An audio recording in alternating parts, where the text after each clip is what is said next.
সকালে সূর্যের প্রথম কিরণ পড়ার সাথে সাথে আমরা বেরিয়ে পড়লাম তুঙ্গনাথের উদ্দেশ্যে। আগের দিন উকিমঠে যে হোটেলে ছিলাম ঠিক তার বাইরের সিনিক বিউটিটা তো অসাধারণ ছিল, কিন্তু তার সাথে সাথে ছিল একদম সামনেই গুপ্তকাশী।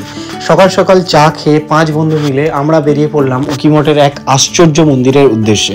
সেই মন্দিরের কাছাকাছি গিয়ে আমরা বুঝতে পারলাম এক আশ্চর্য জায়গায় আমরা পৌঁছে গেছি। এই মন্দিরের সামনে আসতেই এক অদ্ভুত অনুভূতির সৃষ্টি হলো এবং ভেতরে ঢুকতেই জানতে পারলাম ভেতরে ক্যামেরা করার নিষেধ। তারপরেও তোমাদের জন্য আমি ভিডিওটা বানিয়েছি। ভেতরে জানতে পারলাম গিয়ে এক অদ্ভুত গল্প যে বছরের 6 মাস পঞ্চকেদার এই মন্দিরেই বিরাজমান হন। ভেতরে ঢুকতেই প্রথম দর্শন হলো নন্দী মহারাজের এবং গর্ভগৃহতে পৌঁছতেই আমাদের সামনে ছিল এক আশ্চর্যকর দৃশ্য। পঞ্চকেদার একই স্থানে একই জায়গায় একসাথে, তাদের দর্শন নিয়ে আমরা চললাম তুঙ্গনাথের উদ্দেশ্যে। তোমরা পারলে অবশ্যই এই মন্দিরে একবার হলেও এসো। আর এর পরের ঘটনা নেক্সট ব্লগে।